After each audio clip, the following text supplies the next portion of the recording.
Hi, this is Kate, and today I'm going to be doing a sort of a mini tarot lesson on how to do a 3-card spread.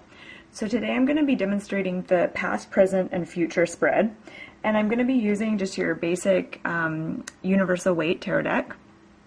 And I want to give you kind of an overview on how to do a 3-card reading and how to interpret the cards in the positions of past, present, and future. So it's kind of like a demo reading at the same time. So when I do this spread, there's no real set order that you have to turn the cards over in. You can do it any which way you want to, but I always like to start with the center card. So the center card represents the present moment. So what is going on for me right now in my life, and it represents basically the energy of the present moment. So what's going on right now? Okay, so when I look at this card, it's the 8 of Cups, and as you can see, if you look at it closely, there's a man or a figure who's walking away from us, and he's walking away from 8 cups that are stacked up.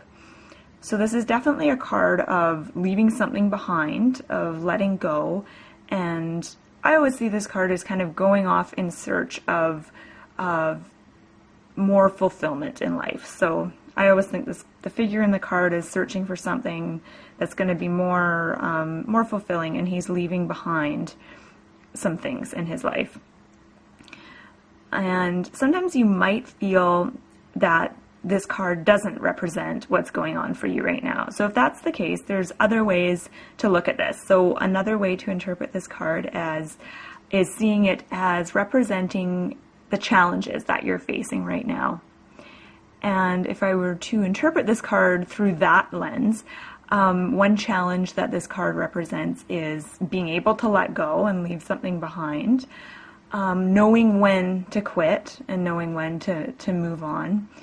And another challenge is trying something new and moving forward in life. And another way to interpret the card is by seeing it as representing opportunities. So what opportunities are being presented to you right now? And this card, I see this as representing the opportunity to move forward with my life and to keep moving, so not to remain stuck and stagnant, and to freely kind of enter into new challenges and new landscapes that might not be familiar to me. And also the opportunity to kind of branch out and try something that is different from the kind of tried and true stuff that I've been doing up until this point. And basically this center card is your point of power. So all your power is really in the present moment, it's in the now. So this card is often one of the most powerful cards in the reading, and you'll want to relate the other 2 cards to this center card. So next I'm going to turn over the card of the future. And the card of the future can be interpreted in many different ways, but I'm going to talk about 3 different ways. So you can see this card as representing an outcome. So you can literally see this card as the future and what's going to happen. And basically it represents the direction that things are going. So if you change your behavior now in the present, it's going to change the outcome in the future. So the future card isn't exactly set in stone. It's definitely very changeable. So it's basically representing the energy or the way things are going based on the energies of the present moment.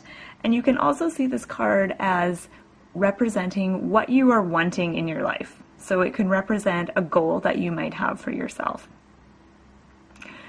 So when I look at the Queen of Cups, I immediately think of confidence and feeling powerful in one's own life and being sort of the queen of your life.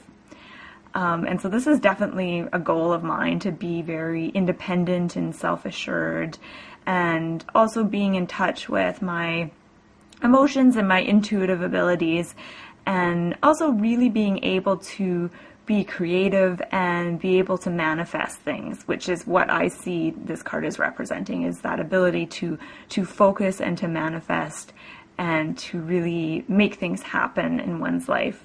in a very creative kind of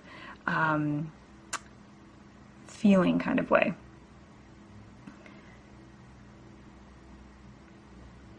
Okay, so I'm going to do the last card, and this is the card of the past. And the card of the past is great because it gives us some insight into what could be holding us back from attaining our goal, and it can also let us know what can help us. So the lessons that we may have learned in the past that we can make the most of so we can move more quickly towards our goals and our dreams. Okay, so the Magician is, I always think of this card as being a positive card to get. It's all about being empowered and manifesting and making things happen. And because it's a positive card, I'm going to interpret it as a lesson that I've learned in the past that's helping me grow. If it had been a more negative card, then it would have represented something that happened in the past that is now blocking me or holding me back from moving forward. Okay, so interpreting this as something that happened in the past, I could say that I really kind of got in touch with my ability to create and my ability to really make things happen and to focus on my goals and create my life the way that I wanted to. And if I'm wanting to get to this place, so if I'm wanting to kind of leave something behind, move forward, and get to this place of being confident and self-assured, then I need to draw on my past experiences of being a deliberate, conscious creator of my life. So I might want to look back to things that I did in the past that were very successful, or examples of times when I really focused my energies on something and really made that happen and made that manifest. So basically focusing on the successes and things in my life that I did really well. Okay, so I think that's about it. But basically what I want to add is that this kind of tells a little bit of a story. So you can also read the cards from left to right in kind of chronological order as well. So this card is being kind of where you're coming from, where it's brought you, and then where you're wanting to go. So I hope you found this helpful. My name is Kate, and thank you so much for watching.